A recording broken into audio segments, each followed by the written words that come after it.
Alright guys, this is the first installation of Jacko's weekly countdown. This is the segment I'll be doing every week.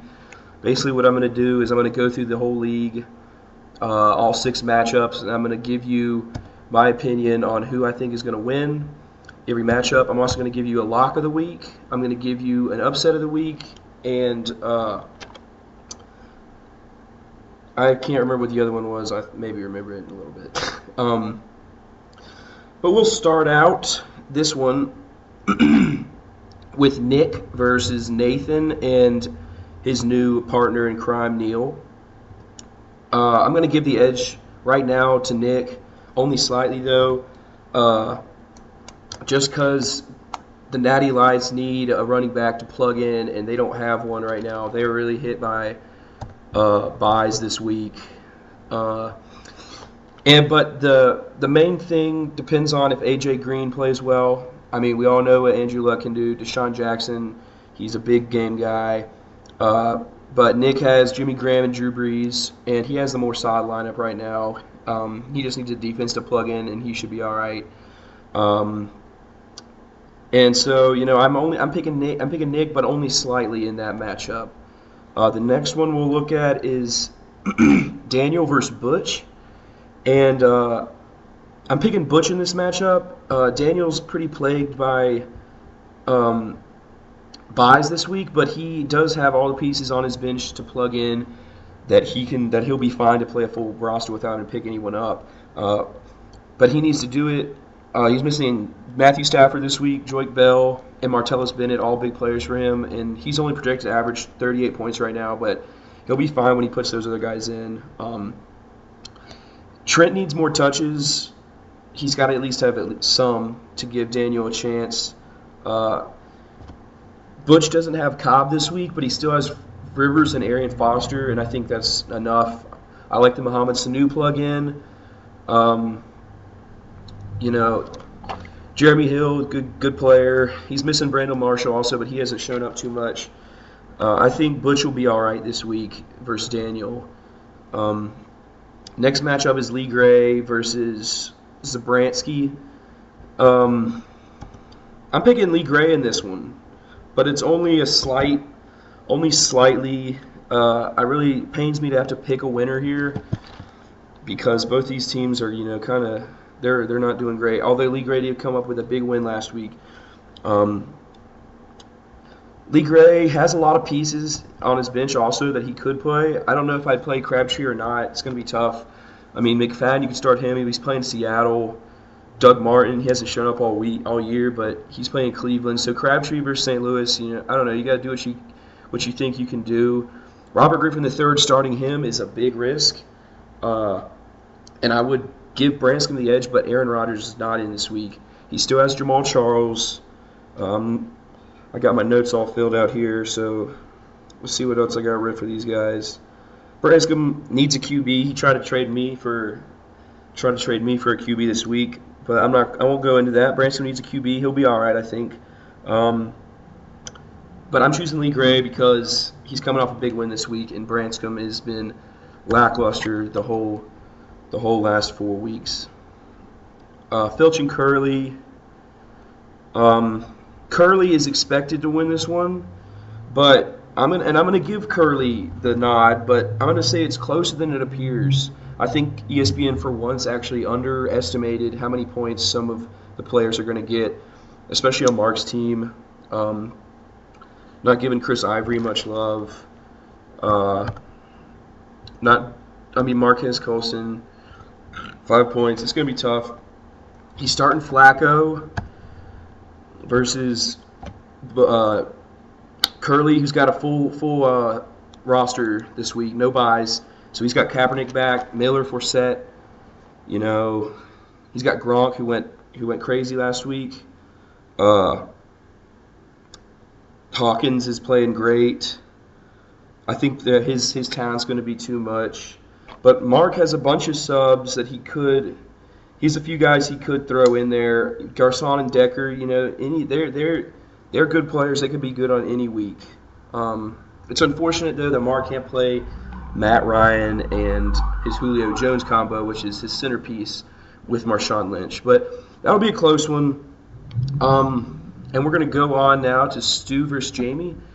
Probably the second biggest matchup of the week, especially since these two have been talking a little bit of junk on the fantasy wire with how they're going to jump up in the power rankings. And they're both probably the most improved teams out of anyone that was at a low position earlier in the year. I couldn't really. This is maybe the hardest game to choose. Huge game, big implications. They both want to climb up the rankings in their divisions. So we'll see what happens there. But I'm going to choose Stu in a very, very close matchup. I want Jamie to win, but I think Stu's going to pull it out. The only thing that I could find was Trey Mason. Jamie's plugging Trey Mason in, which, he had to do. He traded Sankey for Trey so he could play a good running back this week versus Stu in a big matchup. But for that reason, I'm going to choose Stu because I think if Eddie Lacy plays, Jamie would win, and I would pick him. But Stu right now has a good, solid team. The Dolphins' D looked great last week. Julius Thomas, Peyton Manning, we already know about that. Brandon Cooks played great. Terrence Williams is a good receiver. We just got to see what happens to Romo. Allen Robinson's emerged in Jacksonville, much to my dismay with Cecil Shorts and the like. Jared McKinnon is the guy in Minnesota, and Alfred Morris had a big week last week. So Stu looks like he's got a really good team. He could, with that right there, that lineup, he could beat anybody on a given week, except for the Zoo, of course, because that goes without saying though. Jamie could win this matchup. Jeremy Maclin, Emmanuel Sanders, Steve Smith, huge wide receiver team there. Le'Veon Bell, one of the top 5 running backs in the league, easy. He's great. Tom Brady's playing great right now. Dwayne Allen's playing great. Eagles D, we already know what they can do. So it's really hard. We're splitting hairs here with these two guys. It's going to be a good matchup regardless. The final matchup we look at is going to be my team, Jacko Zoo versus Brooks, Queen City Mug Jankers. This is the game of the week. This is my game of the week matchup. Not necessarily only. I'm not gonna go with Stu only. I'm gonna make my own games of the week. This is the game of the week. Quickly followed by Jamie and Stu. This matchup is gonna be a crazy one because it can really shake up things at the top. If I win, I have a secure hold on the number 1 spot. If Brooks wins, he could start to get some people guessing. I don't know if he'll jump me in the power rankings even if he beats me, but it's going to be a very close game with big implications. It's going to be fireworks, boys. So, yeah, I'm going to go into this one. I think my team has better talent. My 5 position guys, they're the best in the league. That's the best group in the league out of anybody, I think. Greg Olsen had a step back last week, but he'll be fine. I'm starting Nick Foles versus Houston. I didn't start him last week. He came back to bite me a little bit. I still got a good win, but Foles is my guy. I need to keep him in. Big potential for Russell Wilson out in Oakland. He's going to get a lot of points. He's going to feast, I think. He had to take out Sammy Watkins, which I'm grateful for because he has blown up for almost 50 points last 2 weeks. But it's not a big of a deal. He just plugged in James Jones, I believe, or Frank Gore, who's been lackluster lately, but with the depleted St. Louis defense, I think Frank Gore will be fine this week. I think he'll get about 10 points, which I don't want, but I think that's what's going to happen. James Jones, going to be tough versus that Seattle D. Demarius, that's a big matchup, the Peyton Manning, Tom Brady, New England, Denver matchup. We'll see what Demarius can do there. He's been great as of late. I have Gio versus Jacksonville. I'm liking his points there. He needs to get some more points for me. Gore could be the decider, I think, in this matchup, depending on if he shows up, because, the other guys we know we're going to get from on his team. Antonio Gates, great player. Cardinals D, Stingy, Demarius, yep. Ahmad Bradshaw. LaShawn McCoy step up a little bit, but he's all right, and he's got Russell Wilson, so he'll be fine.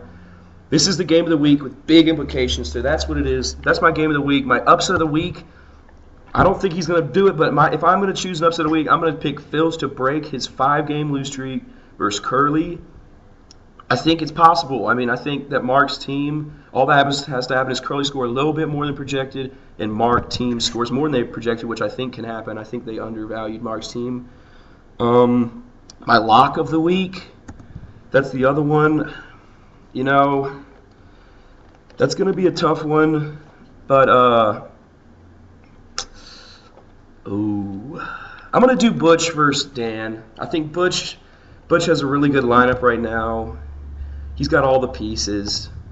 Guy, yeah. I mean, he was hit with a few buys this week, but nothing like Daniel was, and he's got a solid lineup. So that's my lock of the week. This is the first installation of Jacko's weekly countdown. It's the week 9 countdown. I'll make a video with my matchup probably a little later this week. Focus strictly on Bush. Focus more on trash talking. This wasn't focused that much on trash talking. So we'll see what happens. I know it's a long video. Thanks, you guys, for tuning in, and I'll talk to y'all soon.